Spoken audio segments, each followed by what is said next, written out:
नए जमाने के ससुराल में पुराने जमाने की देवरानी की रसोई। अपने कमरे में आराम से सो रहे आशुतोष की अचानक से आंख खुलती है और वो बेड की साइड टेबल पर रखी अलार्म घड़ी उठाकर कहता है, ओह शिट, कशिश जल्दी से उठो, देखो 7:45 हो गए। आज हम कितनी लेट उठे हैं। यह अलार्म क्यों नहीं बजा? आधे घंटे में रोहन की बस आ जाएगी और मुझे भी आज मीटिंग के लिए जल्दी निकलना था। लगता है आज नाश्ता भी बाहर करना होगा। आप जाकर रोहन को उठाओ, मैं थोड़ी देर में नाश्ता तैयार कर देती हूँ आप लोगों का। कशिश आंख मलते हुए उठती है और सीधा किचन में आती है। किचन में आते ही किचन की ऑटोमेटिक सेंसर वाली सभी लाइट्स ऑन हो जाती हैं। हर तरफ किचन में हर छोटे बड़े कामों के लिए ढेर सारी मशीन रखी हुई थी। सबसे पहले राइस स्टीम होने के लिए रख देती हूँ। कशिश राइस स्टीमर का प्लग लगाकर उसमें चावल और पानी डालकर उसे ऑन कर देती है। तो वहीं दूसरी रोटी बनाने की मशीन में आटा पानी डालकर उसे भी ऑन कर देती है। कुछ मिनट में अपने आप गर्मा गर्म फूली हुई रोटियां मशीन से निकलती हैं। तो वहीं दूसरी तरफ कशिश ऑटोमेटिक वेजिटेबल कटर से ढेर सारी सब्जियां काटती है और उसके बाद सब्जी मेकर मशीन में सब्जी बनाने लगती है। इसका टाइम भी सेट हो गया, नाश्ते के लिए जूस बना लेती हूँ। कशिश लग्जरी डबल डोर स्क्रीन वाले फ्रिज से सेब निकालकर जूसर मशीन में डाल कुछ सेकंड में सेब का जूस भी तैयार कर लेती है। साथ ही कशिश सबका लंच बॉक्स तैयार करके नाश्ता डाइनिंग टेबल पर लगाती है। तो उधर घर के बाकी सब लोग भी नाश्ते के लिए आ जाते हैं। आधे घंटे में रोटी सब्जी चावल जूस नाश्ते में पोहा पराठे सब तैयार हो गया। आप भूल क्यों जाते हैं कि मेरी ऑटोमेटिक रसोई है, बटन दबाते ही सारा काम चुटकियों में हो जाता है। कशिश शादी करके जब अपने ससुराल आई थी तो उसकी रसोई भी बाकी नॉर्मल रसोई जैसी ही थी, लेकिन धीरे धीरे समय के साथ साथ किचन के हर एक छोटे बड़े काम के लिए कशिश ने रसोई को अलग अलग मशीनों से भर दिया और अपनी पूरी रसोई का लुक ही चेंज कर दिया। वैसे तुम लोगों को याद है ना कि इस संडे हमें रामपुर जाना है विजय के लिए लड़की देखने। सुबह ही निकलना होगा तो सब रात को समय से सो जाना। चलो अब मेरा दूसरा भाई भी घोड़ी चढ़ेगा, बस जल्दी से इसकी शादी हो जाए। लगता है मेरी नंद को भाई की शादी की कुछ ज्यादा ही जल्दी पड़ी है। माँ जी एक काम करते हैं, विजय के लिए तो लड़की देखने हम गांव जा ही रहे हैं, तो वहीं किसी गाय चराने वाले से लगे हाथ प्रीति का भी रिश्ता तय कर देंगे। कशिश की बात सुनकर सभी घर वाले हंसने लगते हैं। बातों बातों में ही रविवार आ जाता है और अब पूरा परिवार विजय के लिए लड़की देखने रामपुर निकल पड़ता है। तो वहीं दूसरी तरफ मनोरमा अपनी मिट्टी के किचन में जहां सब कुछ मिट्टी का था समोसे तल रही राधिका से कहती है, अरे राधिका बिटिया, खाना ही बनाती रहेगी या जाकर तैयार भी होगी? वो लोग कुछ ही देर में पहुंचते होंगे। माँ बस समोसे तलकर जा रही हूँ। समोसे मैं तल दूंगी, तू जाकर तैयार हो जा। मधु तुझे लड़के वाले देखने के लिए आ रहे हैं ना? मैं आऊं नहीं, ऐसा हो सकता है? मधु बेटा तू जाकर अपनी सहेली को तैयार कर, ये समोसे वगैरह मैं देख लूंगी। मधु राधिका को कमरे में ले जाकर तैयार करने लगती है। तो वहीं थोड़ी देर में सतीश अपने पूरे परिवार के साथ राधिका के घर आ पहुंचता है। राधिका के माता पिता पूरे परिवार का अच्छे से स्वागत करते हैं और उनके सामने मिट्टी के बर्तनों में समोसे कचौड़ी जलेबी कई तरह के खाने पीने के पकवान रखते हैं और कुल्हड़ में चाय देते हैं। इयो, मैं ये सब नहीं खाऊंगा, ये सब बहुत गंदा है। बेटा ऐसा नहीं कहते, ये मिट्टी के बर्तन होते हैं, इनमें खाना सेहत के लिए काफी अच्छा होता है। माफ कीजिएगा भाई साहब, ये अभी छोटा है, इसे इनके बारे में पता नहीं है। अरे कोई नहीं भाई साहब, हम भी समझते हैं। थोड़ी देर में मधु राधिका को भी लेकर बाहर आ जाती है और उसे कुर्सी पर बिठाती है। पूरे परिवार को राधिका पहली ही नजर में काफी भा जाती है। लगे हाथ सुमित्रा राधिका को शगुन देकर रिश्ता पक्का कर देती है। राधिका सुमित्रा प्रीति और कशिश को अपना घर दिखाती है जिसकी शुरुआत रसोई से होती है। ये क्या आप लोगों की रसोई है? यहाँ तो chimney fridge cabinet mixer induction वगैरह कुछ भी नहीं है। आप इस मिट्टी के चूल्हे पर खाना कैसे बनाते हैं? हम तो शुरुआत से ही मिट्टी के चूल्हे पर ही खाना बनाते आए हैं और हमारी रसोई भी तो कितनी बड़ी है। उस तरफ हम सारे मसाले रखते हैं, इधर सब्जी और इस तरफ बर्तन। अगर कोई मुझे लाख रुपए भी दे ना तो भी मैं इस तरह की रसोई में खाना नहीं बना सकती। पता है हमारी रसोई में काफी टेक्नोलॉजी वाली चीज है। जब तुम आओगी मैं तुम्हें सब दिखा दूंगी। बिना देरी करे कुछ ही दिनों में राधिका और विजय की शादी हो जाती है। गृह प्रवेश की रस्म के बाद राधिका जब अपने कमरे में आती है तो बहुत गर्मी लग रही है, पंखा चालू कर लेती हूँ। राधिका बार बार पंखे का बटन ऑन ऑफ करती है लेकिन पंखा नहीं चलता कि तभी कमरे में विजय भी आ जाता है। अरे क्या हुआ राधिका, बार बार बटन क्यों दबा रही हो? मैं कब से पंखा चालू करने की कोशिश कर रही हूँ, लेकिन ये तो चल ही नहीं रहा। लगता है आपके कमरे का पंखा खराब है। अरे ये पंखा बटन से नहीं बल्कि रिमोट से चलता है। विजय साइड टेबल से फैन का रिमोट निकालता है और उसे ऑन कर देता है, जिसे देख अब तक तो सिर्फ मैंने टीवी के रिमोट देखे थे, लेकिन पहली बार पंखे का भी रिमोट देख रही हूँ। चलो अब तुम कपड़े चेंज कर लो, भाभी ने पहले से ही कबर्ड में तुम्हारे लिए कुछ कपड़े रखे हैं तो वही पहन लो। राधिका अपने कमरे की अलमारी को खोलने के लिए उसे जब छूती है तो अपने आप ही अलमारी खुल जाती है, जिसे देख सुनिए जी, इसके अंदर कोई भूत है। अरे राधिका, कोई भूत नहीं है, ये सेंसर वाली अलमारी है, इसे छूते ही ये अपने आप खुल जाती है। अरे वाह, ये तो काफी बढ़िया है। रिमोट से पंखा चलता है, छूते ही अलमारी खुल जाती है। सच में देश बहुत आगे निकल गया।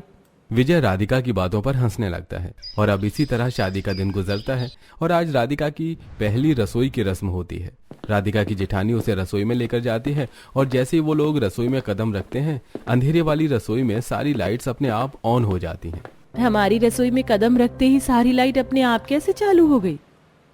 हमारे किचन में सेंसर लगा है, जब भी कोई आता है तो सारी लाइट्स अपने आप ऑन हो जाती हैं। कशिश अब राधिका को किचन की सारी चीजों के बारे में बताने लगती है। राधिका, ये रोटी मेकर, इस तरफ से आटा डालना और यहाँ से पानी। 2 मिनट में अपने आप रोटी बन जाएगी और इकट्ठा होगी। गांव में तो मुझे अपने हाथों से आटा गूंथकर रोटियां बेलकर चूल्हे पर बनाना पड़ता था। यहाँ ऐसा नहीं है। ये देखो, यहाँ पर सारी सब्जी बनाने की भी मशीन है। तुम्हें जो भी बनाना हो इसमें लिखो, स्क्रीन पर सारे इंग्रेडिएंट, टाइमिंग सब लिखाता है। बस इसके अकॉर्डिंग चीजें डालो, चालू कर दो। 1 घंटे में बनने वाली सब्जी भी आधे घंटे में बनकर तैयार हो जाती है। भाभी सच में? ये तो काफी बढ़िया है। और वहाँ पर ओवन है, इस तरफ टोस्टर, ग्राइंडर और वेजिटेबल कटर। ये देखो, ये चिमनी है, खाना बनाने से पहले इसे चालू कर लेना। हमने तो यहाँ सेफ्टी फायर अलार्म भी लगा रखा है। सारी चीज मैंने तुम्हें अच्छे से बता दी है, तो अब तुम खाना बनाना शुरू करो। अपने ससुराल की नई जमाने वाली रसोई और सारी मशीनों को देखकर राधिका सिर खुजाने लगती है। ये सब क्या है? जेठानी जी ने इतना सब कुछ बता दिया कि मुझे कुछ समझ ही नहीं आया। खाना बनाना रॉकेट साइंस से भी ज्यादा मुश्किल लग रहा है। कुछ देर बाद जब कशिश और सुमित्रा किचन में आती हैं, तुमने अभी तक खाना नहीं बनाया?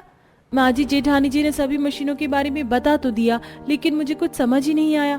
मैं इनकी तरह इतनी पढ़ी लिखी नहीं ना, जो इतनी जल्दी इन मशीनों से खाना बना लूं। क्या मैं घर के आंगन में ही चूल्हे पर खाना बना सकती हूँ? लेकिन बहू, यहाँ तो चूल्हा नहीं है, मैं आंगन में खुद बना लूंगी। अगर किसी पड़ोसी की नजर पड़ गई ना, तो पता है हमारा कितना मजाक बनेगा। इससे अच्छा तो तुम खाना रहने दो। कशिश बहू, दूसरों से हमें क्या मतलब? हम अपने घर में कुछ भी करें। राधिका बहू, तुम चूल्हा बना लो। राधिका अब आंगन में मिट्टी और ईंट का चूल्हा बनाकर अपने साथ मायके से लाए हुए मिट्टी के बर्तनों का इस्तेमाल करके खाना बनाने लगती है। एक तरफ राधिका चाकू से सब्जी काटती है तो दूसरी तरफ कढ़ाई में छौंका लगाती है। इस सब्जी के साथ जीरे वाले चावल भी बढ़िया लगेंगे और साथ में लच्छे वाले पराठे भी बना लेती हूँ। जब तक सब्जी बनेगी तब तक आटा गूंथ लेती हूँ। ओ गॉड राधिका, इतना सा खाना बनाने में तुम्हें कितना टाइम लग रहा है? क्या तुम्हें गर्मी नहीं लग रही है? मैंने तो गर्मी की वजह से रसोई में भी एसी लगवाया। मेरी बात मानो और तुम ये खाना रहने दो। जेठानी जी, आप परेशान मत होइए, मैं सब कर लूंगी। कशिश अब अंदर चली जाती है तो वहीं राधिका अब एक एक कर सारे पकवानों को तैयार करती है। खाने से खुशबू तो बढ़िया आ रही है। क्यों ना मैं आज इन लोगों को उसमें खाना खिलाऊं जिसमें हमारे गांव वाले खाते हैं। राधिका जल्दी से अपने कमरे में जाती है और बैठे अपने पति विजय से कुछ ऐसा कहती है जिसे सुन। ये तुम क्या कह रही हो? वो चीज अब कहाँ मिलेगी? तुम तो मुझे बंदर बनाकर छोड़ोगी। क्या आप मेरे लिए इतना नहीं कर सकते? राधिका की बात सुनकर विजय बाहर चला जाता है तो वहीं थोड़ी देर में राधिका लिविंग हॉल में बैठे सभी लोगों के पास आती है। खाना बन गया है, आप सब लोग बाहर आ जाइए। खाना बन गया है तो डाइनिंग टेबल पर लगाओ ना, इसमें बाहर आने की क्या जरूरत है? अगर राधिका बहू कह रही है तो एक बार चलते, क्या पता हमारे लिए कोई सरप्राइज हो। सभी लोग जैसे ही बाहर आंगन में आते हैं तो देखते हैं कि सभी लोगों के हिसाब से आंगन में बड़े बड़े केले के पत्ते के ऊपर खाना रखा हुआ है, जिसे देख। राधिका, ये सब क्या है? कहीं तुम ये तो नहीं कहने वाली कि हमें पत्तों पर खाना खाना है? ये केले के पत्ते हैं। हमारे गांव में जब भी कोई शादी समारोह होता है ना, तो रिश्तेदार मेहमानों को इसी तरह इन केले के पत्तों पर खाना खिलाते। पता है, इसमें खाने का एक अपना अलग ही स्वाद आता है। तुमने तो मुझे अपने बचपन की याद दिला दी। मैं भी जब बचपन में शादी में जाया करता था तो इसी तरह खाना खाता था। आओ अब जल्दी से बैठ जाओ, मेरे मुंह में तो पानी आ रहा है। सतीश के कहने पर सभी लोग चटाई बिछाकर खाने के लिए आंगन में ही बैठ जाते हैं और जब वो सब केले के पत्तों में ही खाना खाते हैं तो तुमने बिल्कुल सही कहा था, इन केले के पत्तों में खाना खाने का भी अपना एक अलग मजा है। मटर पनीर की सब्जी कितनी बार खाई है लेकिन ऐसा स्वाद पहले कभी नहीं आया। इसीलिए तुमने मुझसे केले के पत्ते मंगवाए थे ना। अगर मुझे पता होता कि इनमें खाना इतना स्वाद लगता है तो मैं तो बाकी के दिनों के लिए भी ढेर सारे पत्ते तोड़ कर ले आता। खाना सच में काफी अच्छा बना है। इस तरह आंगन में बैठकर खाना दिल को एक अलग ही सुकून पहुंचाता है। चाची, जो वो ग्रीन ग्रीन सब्जी बनाई है वो दो ना, वो बहुत टेस्टी लग रही है। इस तरह आंगन में बैठकर खाना सभी को पसंद आता है। तो वहीं कशिश को भी अपनी देवरानी का बनाया हुआ खाना काफी अच्छा लगता है। ऐसे ही कुछ दिन गुजर जाते हैं जहां एक तरफ जेठानी नई जमाने की रसोई में सबके लिए नाश्ता बनाने में लगी थी, तो वहीं देवरानी अपने मिट्टी के चूल्हे पर मिट्टी के बर्तनों में सबके लिए आंगन में बैठकर नाश्ता बनाती है। कैसा लगा आप सभी को डोसा? पता है पिछले हफ्ते जो मैंने डोसा मेकर मंगवाया था ना, उससे मैंने आज सबके लिए डोसा बनाया। क्रिस्पी है ना? मुझे इस तरह की क्रिस्पी डोसा बहुत पसंद है। सबने लगभग नाश्ता कर ही लिया था कि तभी राधिका अपने मिट्टी के चूल्हे पर बने हुए गर्मा गर्म आलू के पराठे सबके लिए लेकर आती है। राधिका, तुम अब नाश्ता लेकर आई हो। सबने तो नाश्ता कर भी लिया। देखा चूल्हे पर खाना बनाने का नतीजा। इन आलू के पराठे को बनाने में तुम्हें कितना टाइम लगेगा, और मुझे देखो, डोसे जैसी चीज मैंने आधे घंटे में बना ली। कोई बात नहीं बहू, अब राधिका बहू ले आई है तो थोड़ा थोड़ा पराठा खा लेंगे। सब आलू के पराठे खाते हैं। चूल्हे पर खाना बनाने से खाने का स्वाद तो बढ़ता है, लेकिन इसमें काफी समय भी लगता। तो वहीं कशिश बटन दबाते ही घंटे में बनने वाली चीजों को भी मिनट में बना देती है। ऐसे ही कुछ समय गुजरता है। राधिका ठंडा पानी पीने के लिए किचन में आती है और जैसे ही फ्रिज को टच कर उसे खोलती है तो अचानक फ्रिज की स्क्रीन पर यूट्यूब खुल जाता है और तेज आवाज में गाने बजने लगते हैं। सैयारा तू तो बदला नहीं है, मौसम जरा सा बदला हुआ है। हे भगवान, ये फ्रिज के अंदर से गाने की आवाज कैसे आ रही है? ये फ्रिज ही है ना? किचन से गाने की आवाज तेज आती सुन कशिश रसोई में आती है और यूट्यूब बंद कर देती है। जेठानी जी, फ्रिज के अंदर से गाने की आवाज कैसे आ रही है? ये स्क्रीन फ्रिज है, पता है पूरे 2.5 लाख रुपए का है। इसमें तो गाने भी चला सकते हो, मूवी भी देख सकते हो। देखो कितना बढ़िया फ्रिज है। लेकिन तुम लोगों के गांव में तो ठंडे पानी के लिए सिर्फ मटका होता है। अब बताओ, मटका बेस्ट है या फ्रिज? जेठानी जी, गानों और फिल्मों के लिए टीवी तो है ही, तो इतना महंगा फ्रिज लेने की क्या जरूरत। और रही बात पानी की, तो जहां आपका 2.5 लाख रुपए का फ्रिज पानी ठंडा कर रहा है, तो वहीं हमारा 100 रुपए का मटका भी पानी ठंडा कर देता है। राधिका की बात सुनकर कशिश का मुंह बन जाता है और इसी तरह कुछ समय और गुजरता है और किचन में राधिका बहू, आज मेरा कच्चे आम की चटनी खाने का मन है। ठीक है पापा जी। पहले तो पापा जी चटनी बनाने के लिए मुझे कहते थे, लेकिन अब राधिका से कह रहे हैं। अब तो मैं इन्हें ऐसी चटनी बनाकर खिलाऊंगी ना कि कभी फिर राधिका से चटनी बनाने को नहीं कहेंगे। राधिका बाहर आंगन में आकर सिलबट्टे पर कच्चा आम, नमक, लाल मिर्च का पाउडर डालकर चटनी बनाती है। तो वहीं कशिश रसोई में जाकर ग्राइंडर में चटनी बनाने का सारा सामान डालकर 2 मिनट में चटनी बना लेती है और दोनों देवरानी जेठानी एक साथ पकौड़े और चटनी लेकर सतीश के पास आती है। कैसी लगी आपको चटनी? अच्छी है ना? पता है इस बार मैंने कुछ इसमें एक्स्ट्रा मसाले भी डाले हैं। मुझे तो ये चटनी हर बार की तरह ही लगी, ज्यादा तीखी भी नहीं है। आप एक बार मेरी चटनी चक्कर देखिए। मुझे पता है आपको तीखा पसंद है, इसीलिए मैंने हरी मिर्च ज्यादा डाली है। आहा, मजा आ गया चटनी खाकर। जैसी पसंद है बिल्कुल वैसी ही बनाई है। अब से चटनी बनाने का काम तो राधिका बहू का है। कशिश का एक बार फिर राधिका से मुंह बन जाता है। तो वहीं स्कूल से आकर रोहन राधिका से चाउमीन बनाने के लिए कहता है। राधिका मिट्टी के चूल्हे पर ही चाउमीन बनाने लगती है, जिससे उसे काफी समय लगता है। चाची, कब तक बनेगी चाउमीन? मुझे बहुत भूख लगी है। बस 10 मिनट रुक जाओ, बनने वाली है। इस तरह तो चाउमीन बनने में 10 मिनट क्या 10 घंटे लगेंगे। मुझे देखो मैं कैसे बनाती हूँ चाउमीन। कशिश राधिका को अपने नई जमाने वाली रसोई में ले जाती है। एक तरफ जहां इंडक्शन पर चाउमीन बॉईल होती है, तो वहीं दूसरी तरफ अपनी ऑटोमेटिक वेजिटेबल कटर में कशिश सब्जी काटती है और फूड मेकिंग मशीन में 10 मिनट में चाउमीन तैयार हो जाती है, जिसे राधिका देखकर काफी हैरान होती है। मिट्टी के चूल्हे पर खाना बनाना तो राधिका को काफी पसंद था, लेकिन जो आसपास गंदगी होती उसे साफ करने में राधिका को अपनी नानी याद आ जाती। तो वहीं कशिश अपनी नई जमाने वाली रसोई को साफ करने के लिए ऑटोमेटिक मॉप का इस्तेमाल करती। कुछ ही दिन बाद आंगन में बर्तन धोते हुए मायके में तो फिर भी 3 लोगों के बर्तन थे, लेकिन यहाँ तो बर्तनों का ढेर लग जाता है। हाथ पैर दुखने लग जाते हैं बर्तन धोते धोते। अरे तो किसने कहा हाथों से बर्तन धोने के लिए? रसोई में है तो सही डिशवॉशर, उसमें क्यों नहीं धोती तुम?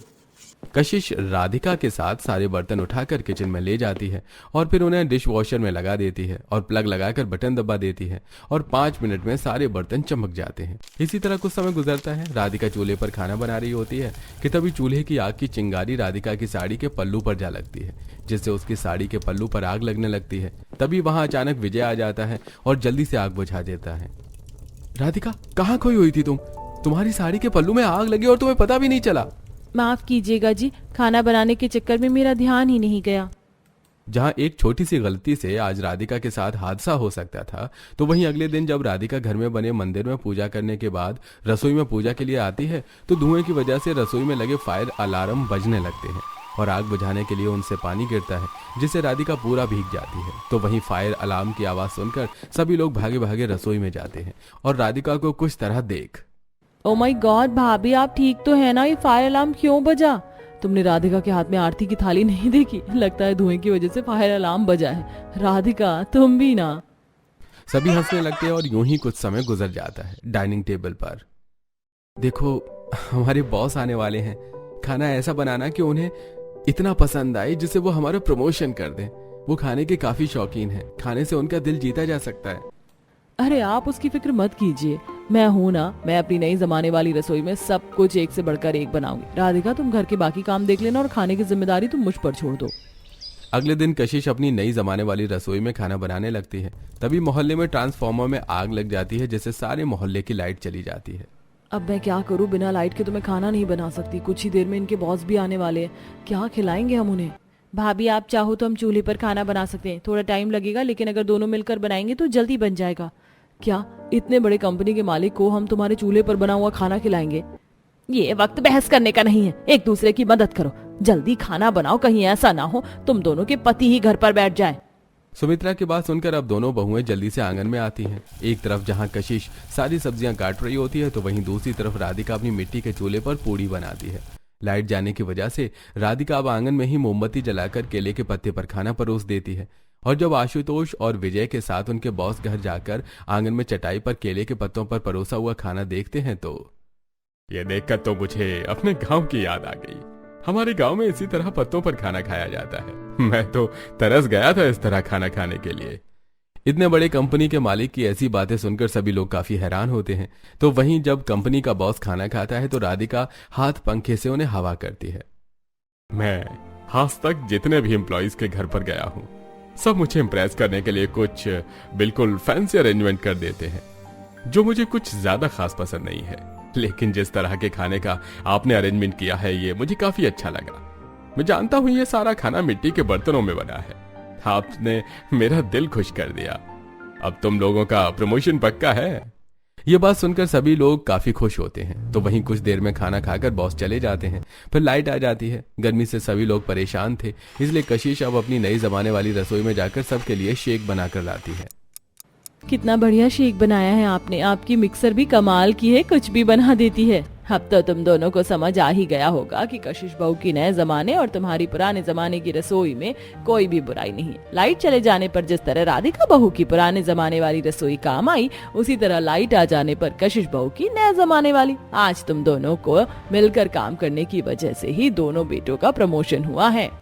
सुमित्रा की बात सुनकर राधिका और कशिश दोनों ही काफी खुश होती हैं और अब राधिका कशिश को अपने साथ चूल्हे पर खाना बनाना और सिलबट्टे पर मसाला पीसना सिखाती है। राधिका मुझसे ना हो पाएगा। पता नहीं तुम इस सिलबट्टे पर कैसे मसाला पीस लेती हो। कोई बात नहीं भाभी, धीरे धीरे सीख जाओगी। तो वहीं दूसरी तरफ नई जमाने वाली रसोई में भाभी 10 मिनट में इस चावल बनने वाली मशीन में चावल बन गए। ये तो बहुत बढ़िया है। वही तो, घंटे का काम यहाँ मिनटों में हो जाता है। कशिश इसी के साथ अपने स्क्रीनिंग फ्रिज में YouTube पर गाना लगाती है और अब दोनों बहुएं गाने सुनते हुए रसोई में काम करती हैं।